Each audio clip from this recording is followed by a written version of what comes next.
ഇന്ത്യയിലെ കന്യാസ്ത്രീ സമൂഹത്തിന്റെ നല്ല പ്രവർത്തനങ്ങളെ ആകമാനം മോശമാക്കത്തക്ക രീതിയിലേക്ക് കൊണ്ടുപോയത് കേന്ദ്ര സർക്കാർ മാത്രമല്ലേ, ഛത്തീസ്ഗഡ് സർക്കാർ മാത്രമല്ലേ? നമ്മൾ കേട്ടുകേൾവി പോലും ഉണ്ടായിട്ടുണ്ടാവും. ഒരു 3 കുട്ടികളെ അവരുടെ മാതാപിതാക്കളുടെ സമ്മതത്തോട് കൊണ്ടുപോയതിനെ മനുഷ്യക്കടത്താക്കി ചിത്രീകരിക്കുക. ഈ നാട്ടിലെ യഥാർത്ഥ മനുഷ്യക്കടത്ത് നടത്തുന്നവർക്കെതിരെ അന്വേഷിക്കാൻ NIAക്ക് സമയമില്ല. ഇപ്പൊ NIA കോടതിയിലേക്ക് ഇത് കൊടുത്തിരിക്കുന്നതാ പറയും. അപ്പൊ പ്രശ്നം തീർക്കാൻ വേണ്ടിയിട്ടാണോ NIA കോടതി കൊടുത്തിരിക്കുന്നത്? ഈ സംഭവത്തിൽ വളരെ വ്യക്തമാണ്. ഇപ്പോൾ ഇത് കൃത്യമായ ഗൂഢാലോചനയുടെ ഫലമായിട്ട് ഇപ്പൊ കേരളത്തിലടക്കം സംഘപരിവാറിന്റെ ആളുകൾ പറഞ്ഞുകൊണ്ട് നടക്കുന്നത് നമ്മുടെ കന്യാസ്ത്രീകളുടെ ജോലി മതപരിവർത്തനമാണെന്നാണ്. ഇതിനപ്പുറം ആക്ഷേപകരമായിട്ടൊരു കാര്യം വേറെ എന്താ ഉള്ളത്? ഞങ്ങൾ മുൻപേ പറയുന്ന ഒറ്റ കാര്യമുള്ളൂ, ഈ സംഘപരിവാർ എന്ന് പറയുന്നവരുടെ DNA കൃത്യമായിട്ടും രാജ്യത്ത് അവർക്കിഷ്ടമില്ലാത്ത ആളുകളെ മോശമായി ചിത്രീകരിച്ച് കോർണർ ചെയ്യുക എന്നുള്ളതാണ്. അതിനവർ ഓരോ പ്രദേശത്തും ഓരോ രീതിയിൽ സമീപിക്കും, ഓരോ പ്രദേശത്തും ഓരോ ടാർഗറ്റ് ഇടും. കേരളത്തിലെ ടാർഗറ്റ് വേറെ ആയിരിക്കും, പക്ഷെ കേരളത്തിന്റെ പുറത്തെ ടാർഗറ്റ് വേറെ ആയിരിക്കും. ഇത് നമ്മൾ കണ്ടുകൊണ്ടിരിക്കുകയാണ്. RSSന്റെ ഐഡിയോളജിയിൽ അവരുടെ DNA വളരെ വ്യക്തമാണ്, സംഘപരിവാറിന്റെ DNA വ്യക്തമാണ്. അവർക്ക് ന്യൂനപക്ഷങ്ങൾ എന്ന് പറഞ്ഞാൽ അവർക്ക് അലർജിയാണ്, അവര് അതിനെ തൂത്തെറിയാൻ നിൽക്കുകയാണ്. അവർക്ക് പിന്നോക്കക്കാരും ദളിതരെന്ന് പറഞ്ഞാൽ അലർജിയാണ്, അതിനെ ഇല്ലാതാക്കാൻ ശ്രമിക്കുകയാണ്. ഇതിനെതിരായിട്ട് പാർലമെന്റിൽ കഴിഞ്ഞ കുറെ ദിവസമായിട്ട് ശക്തമായിട്ട് പറഞ്ഞു, ഒരു മറുപടി പോലും പറയാൻ മന്ത്രിമാർ തയ്യാറാവുന്നില്ല. എന്നിട്ട് മറുഭാഗത്തോ അവരുടെ MP മാരെ കൊണ്ട് സംസാരിപ്പിക്കുന്ന എത്ര മോശമായിട്ട് ഇന്നലെ സംസാരിച്ച MP മാരുടെ ഭാഷ നിങ്ങൾ കേട്ടോ? BJP MP മാരുടെ ഭാഷ എന്തായിരുന്നു? ഇവിടെ നിയമാനുസൃതമായി കാര്യങ്ങൾ നടക്കുന്നതിനെ ആരും എതിരായിട്ട് പറഞ്ഞിട്ടില്ല. പക്ഷെ ഇവിടെ നിയമത്തെ തെറ്റായി വ്യാഖ്യാനിപ്പിച്ച് ഇല്ലാത്ത കുറ്റം ആരോപിച്ച് 7 ദിവസമായിട്ട് കന്യാസ്ത്രീകളെ തടവിൽ വെച്ചിരിക്കുകയാണ് ജയിലിൽ. എനിക്ക് നേരിട്ടറിയാം ആ കന്യാസ്ത്രീ സമൂഹത്തെ. കഴിഞ്ഞ 25 വർഷമായിട്ട് എനിക്ക് നേരിട്ട് ബന്ധമുള്ള ഒരു കന്യാസ്ത്രീ സമൂഹമാണത്. എന്റെ മണ്ഡലത്തിൽ പ്രവർത്തിക്കുന്ന ഒരു വിഭാഗമാണവർ. നിങ്ങൾക്ക് എല്ലാവർക്കും അറിയാം, ഗ്രീൻ ഗാർഡൻസും ഒക്കെ അവിടെ എന്താണ് ചെയ്യുന്നത് ചേർത്തലയില്. അവര് ജീവകാരുണ്യ രംഗത്തും മാനുഷിക സേവന രംഗത്തും വളരെ നന്നായി പ്രവർത്തിക്കുന്നവര്, ആർക്കും ഒരു ഉപദ്രവം ഏൽപ്പിക്കാതെ പോകുന്നവര്. അവർ രാജ്യത്തിന്റെ വിവിധ ഭാഗങ്ങളിൽ ത്യാഗത്തോട് പ്രവർത്തിക്കാൻ പോകാറുണ്ട്. അതിനെ മതപരിവർത്തനമാക്കി ചിത്രീകരിച്ച് എന്തുമാത്രം ഈ രാജ്യത്ത് കൊള്ളക്കാരും കള്ളക്കടത്തുകാരും രാജ്യദ്രോഹികളും തീവ്രവാദികളും അഴിഞ്ഞാടുകയാണ്. അവർക്കെതിരെ ചെറുവിലനക്കാത്ത കേന്ദ്ര സർക്കാരും സംസ്ഥാന സർക്കാരുകളും BJP സർക്കാരുകളും ഈ പാവപ്പെട്ട കന്യാസ്ത്രീകളുടെ പേരിൽ ഇത്രയും കുറ്റം ചുമത്തിയിട്ട് ഓരോ ദിവസവും അവരെ കുറ്റവിചാരണ നടത്തിക്കൊണ്ടിരിക്കുകയാണ്. ഛത്തീസ്ഗഡിൽ നടത്തുന്ന കുറ്റവിചാരണ ഇന്ത്യയിൽ ഓരോരുത്തരും സംഘപരിവാർ നടത്തിക്കൊണ്ടിരിക്കുകയാണ് അവർക്കെതിരായിട്ട്. ഇത് ജനാധിപത്യത്തിന്റെ ഏറ്റവും വലിയ കറുത്ത ദിശയിലേക്ക് ഇവർ കൊണ്ടുപോവാണ് ജനാധിപത്യത്തെ. ഒരു കാരണവശാലും അംഗീകരിക്കലേക്ക്. ഞാൻ കേന്ദ്രമന്ത്രിയെ കുറിച്ച് പരമപുച്ഛം തോന്നുകയാണ് നമുക്ക്. കേന്ദ്രമന്ത്രിയല്ലേ, ഉത്തരവാദിത്വമില്ലേ കേന്ദ്രമന്ത്രിമാർക്ക്? ജോർജ് കുര്യൻ പറഞ്ഞതിനെ കുറിച്ചിട്ട് ഇപ്പൊ ഞാനെന്ത് പറയാനാ? അദ്ദേഹം ഇക്കാര്യത്തിൽ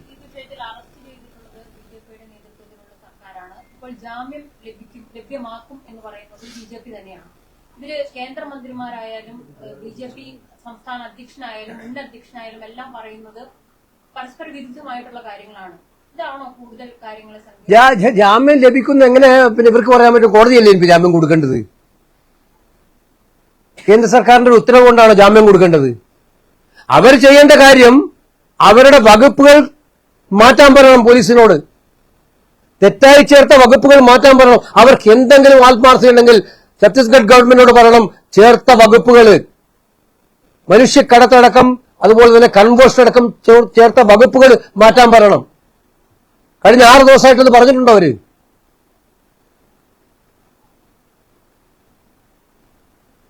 ആളുകളെ പറ്റിക്കാൻ വേണ്ടിയിട്ടില്ല, പുറത്തുള്ള ലോബിങ് അല്ല ഈ ആവശ്യമുള്ളത്.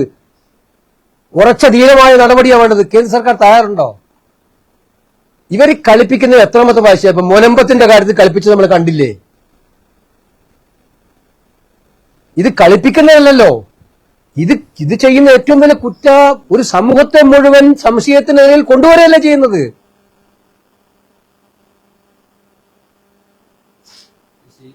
ഈ 2022 തൃശ്ശൂരിൽ വെച്ചിട്ട് 2 കന്യാസ്ത്രീകളെ പിണറായി സർക്കാരിന്റെ പോലീസ് അറസ്റ്റ് ചെയ്തു. അന്ന് കോൺഗ്രസിന്റെ ഭാഗത്തു നിന്നും ഇത്തരം പ്രതിഷേധങ്ങളൊന്നും ഉണ്ടായി കണ്ടില്ല. ഈ കന്യാസ്ത്രീകളെ അവിടെ പോയി കണ്ടതുമില്ല. 2021 ഛത്തീസ്ഗഡിലെ 4 പാസ്റ്റർമാരെ അറസ്റ്റ് ചെയ്തിട്ടുണ്ട്. നിങ്ങൾക്ക് അറിയാത്ത കാര്യങ്ങളും നിങ്ങൾ പറയാണ്. 2020 ഛത്തീസ്ഗഡിലുണ്ടായ ഓരോ സംഭവത്തിലും സമൂഹത്തിനറിയാം, അവിടുത്തെ സമൂഹത്തിന്, ക്രൈസ്തവ സമൂഹത്തിനറിയാം. ഞങ്ങളെ ശ്രദ്ധയപ്പെടുത്തിയപ്പോൾ അന്ന് മുഖ്യമന്ത്രിയുടെ അടുത്ത് ഈ പ്രശ്നത്തിൽ പരിഹാരം ഉണ്ടാക്കാനുള്ള ശക്തമായ നിലപാട് കോൺഗ്രസ് ഹൈക്കമാൻഡ് എടുത്തിട്ടുണ്ട്, ലീഡർഷിപ്പ്. ആ സംഭവം ഉണ്ടെന്ന് പറഞ്ഞപ്പോൾ ഒപ്പിടം തന്നെ. ഞങ്ങൾക്ക് ഇതിനകത്ത് വേറെ കളത്തിലൊന്നുമില്ല. അന്ന് ഞാൻ പറയുന്നത്, താങ്കൾ പറഞ്ഞല്ലോ, ഞാൻ പറയട്ടെ. അപ്പൊ ആ കേസിൽ എനിക്കിപ്പോഴും ഓർമ്മയുണ്ട്, ഞാനന്നുണ്ടായിരുന്നു റായ്പൂർ കോൺഗ്രസുമായി ബന്ധപ്പെട്ട്. എന്നോട് 2-3 അച്ഛന്മാർ പരാതി പറഞ്ഞിരുന്നു. അപ്പൊ അവിടെ തന്നെ മുഖ്യമന്ത്രിയെ വിളിച്ചു വരുകയാണ് ഞങ്ങൾ പറഞ്ഞത്, ഈ കാര്യത്തിൽ നടപടി എടുക്കണം.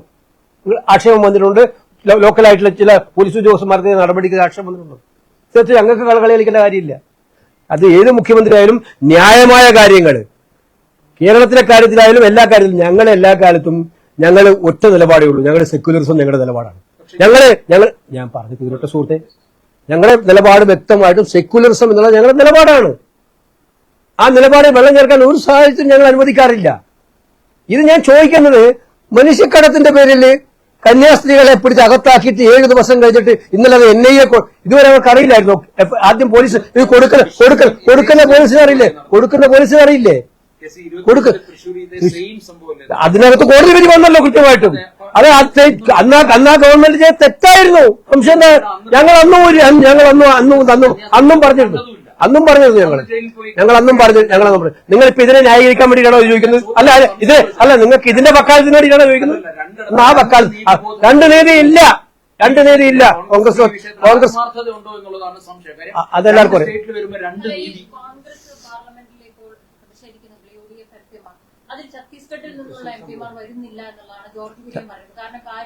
ഛത്തീസ്ഗഡിൽ ഒരു MP ഞങ്ങൾക്കുള്ളൂ, അധികം MP മാരില്ല. ഞങ്ങളെ കൂടെയുള്ള ഒരു MP ഉള്ളൂ. ആ MP ഞങ്ങളെ കൂടെ ഉണ്ട്. ഞങ്ങളെ കൂടെ ഉണ്ടായിരുന്നല്ല വെല്ലിൽ ഇറങ്ങിയതിനകത്ത് കേരളത്തിലെ MP മാരിൽ എല്ലാ പാർട്ടിയിലും MP ഉണ്ട്. ഞങ്ങൾക്ക് ഛത്തീസ്ഗഡിൽ ഒരു നയവും കേരളത്തിൽ ഒരു നയവും ഇല്ല. കേരളത്തിൽ മുസ്ലിങ്ങളാണ് ശത്രുക്കൾ, ക്രിസ്ത്യാനികളുടെ അടുത്തേക്ക് ഞങ്ങൾ പോവാമെന്നും കേരളത്തിൽ പുറത്ത് ബാംഗ്ലൂരിൽ വന്നുമ്പോൾ കൺവേർഷൻ ലോ നടപ്പിലാക്കും. അത് ഞങ്ങൾക്കില്ല. ഞങ്ങൾക്ക് ഒരു നിയമമേ ഉള്ളൂ, ഒരു നയമേ ഉള്ളൂ. നിയമപരമായിട്ടുള്ള കാര്യങ്ങളുമായിട്ട് ഞങ്ങൾ മുന്നോട്ട് പോകും. കെണിയിൽ വീണപ്പോ പണ്ടിങ്ങനെ നടന്നിട്ടുണ്ടല്ലോ. 68-ലാണല്ലോ നിയമം ഉണ്ടാക്കിയത്. ആ നിയമം ഉണ്ടാക്കിയത് കോൺഗ്രസ് ആണല്ലോ 68-ല്. അതുകൊണ്ട് കോൺഗ്രസ് ഇപ്പോഴത്തെ കാര്യത്തിലെ ചോദ്യം, കഴിഞ്ഞ ഡിസംബറിലാണല്ലോ ക്രിസ്മസ് നടന്നത്. പ്രധാനമന്ത്രിയല്ലേ CBCI ആസ്ഥാനത്ത് പോയത്? ഇന്ത്യയിലെ ഏറ്റവും വലിയ ആളല്ലേ പ്രധാനമന്ത്രി? ഏറ്റവും വലിയ ഉറപ്പല്ലേ കൊടുത്തത്? അല്ലെങ്കിൽ അവർ പറയട്ടെ അവരുടെ നിലപാട്. ഞങ്ങളുടെ നിലപാട് ഇതാണ്. പ്രധാനമന്ത്രി പറയട്ടെ, ഇവർ കൺവേർഷൻ നടത്തുകയാണ്, ഇവർ മനുഷ്യക്കടത്ത് നടത്തുകയാണ്. അവര് പറയട്ടെ. ആ പറയുന്ന നിലപാടുമായിട്ട് പ്രധാനമന്ത്രിയും BJPയും പോയിട്ട് ഞങ്ങൾക്ക് അറിയാൻ പോരാടല്ല അറിയാം. ഭൂപേഷ് ബഘേൽ പോയിട്ടുണ്ടെന്നില്ല നമുക്ക് മനസ്സിലായിട്ടില്ലേ? അയാളെ കോൺഗ്രസ് അല്ലേ? ഭൂപേഷ്, ഞാൻ ചോദിച്ചത്, നിങ്ങൾ ചോദിച്ചതിന് മറുപടി പറഞ്ഞു. അത്രേ ഉള്ളൂ. ബാക്കിയോട് ചോദിക്കും.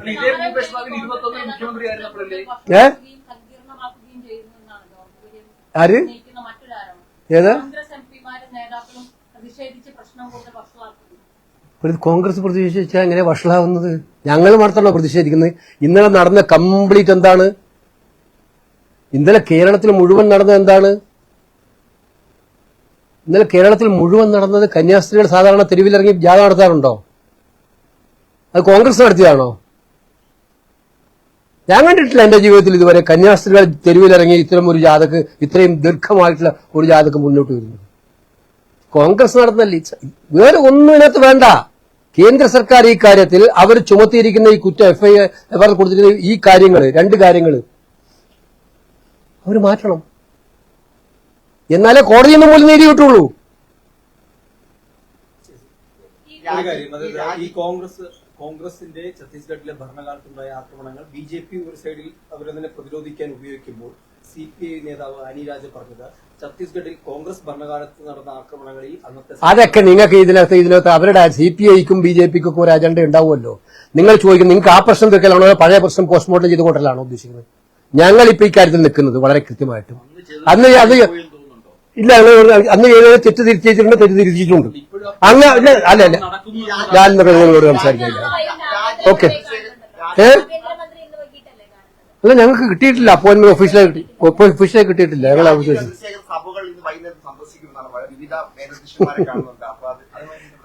അദ്ദേഹം ഇനിയും സന്ദർശിക്കട്ടെ. അപ്പൊ അദ്ദേഹം ഇനിയും സന്ദർശിച്ചുകൊണ്ടിരിക്കട്ടെ. അതിപ്പോ ഇന്നലെ അവരൊക്കെ മത മേലധ്യക്ഷന്മാരൊക്കെ മറുപടി പറയുന്നുണ്ട്. അതൊക്കെ അവർ പറയും. സന്ദർശിക്കുന്നൊന്നും ഞാൻ എതിരല്ല. അത് ഞങ്ങള് അമിത്ഷായുടെ അടുത്തല്ല കൂടിക്കാഴ്ചയൊക്കെ ചോദിച്ചത്. സത്യത്തിൽ പ്രൈം മിനിസ്റ്റർ അടുത്താണ് ചോദിച്ചത്. ഞങ്ങൾ എഴുതി കൊടുത്തിട്ടുണ്ട് MP-മാരെല്ലാം പ്രൈം മിനിസ്റ്റർ കാണണം ഈ കാര്യത്തിൽ വിഷയം അവതരിപ്പിക്കാൻ. ഇപ്പം അതിനുശേഷം ആഭ്യന്തരമന്ത്രിയെ കാണുമെന്നാ പറഞ്ഞിരിക്കുന്നത്. ആഭ്യന്തരമന്ത്രിയെ കാണും. ഞങ്ങൾക്ക് അപ്പൊ അതിനൊന്നും വാശിയൊന്നുമില്ല. ഇനി പ്രൈം മിനിസ്റ്റർ ഓഫീസ് പറയുന്ന ആഭ്യന്തരമന്ത്രിയെ കാണുന്നു. ഇതുവരെ ഏതാ ടൈമൊന്നും പറഞ്ഞിട്ടില്ല. അല്ല കുരു കഴിച്ചേ പറ്റുള്ളല്ലോ. ഇത് രാഷ്ട്രീയ പ്രശ്നം മാത്രമല്ലല്ലോ, ഇതൊരു മാനുഷിക പ്രശ്നമാണല്ലോ. നമുക്കൊക്കെ രാഷ്ട്രീയ പ്രശ്നം. എനിക്കറിയാം ചെമ്പേരിയിലത്തെ ആ സഹോദരൻ എന്നെ വിളിക്കുകയുണ്ടായി, അവരുടെ കന്യാസ്ത്രീയുടെ സഹോദരൻ. ഞാൻ സംസാരിച്ചപ്പോൾ പൊട്ടിക്കരയാണ് അവർ. ഇന്നൊരു വീഡിയോയും കണ്ടു അവർ ജയിലിൽ നിന്ന് പുറത്തിറങ്ങി വരുന്നവര്. അതുപോലെ തന്നെ അങ്കമാലിയിലത്തെ സഹോദരി. അവരുടെ കുടുംബങ്ങൾ ഇല്ല ഇഷ്ടം പോലെ. ഇത് കന്യാസ്ത്രീകൾ മാത്രമല്ലല്ലോ, അവരെ ചുറ്റിപ്പറ്റിയിരിക്കുന്ന കുടുംബങ്ങൾ. അവർക്കൊക്കെ സങ്കടം ഉണ്ടാക്കുന്ന കാര്യമില്ല. ഒരു തെറ്റും ചെയ്യാത്തവരെ പിടിച്ച് ജയിലിനകത്തിട്ട് 6 ദിവസമായിട്ട് എന്നിട്ട് നടപടി ഉണ്ടാക്കുന്നത്.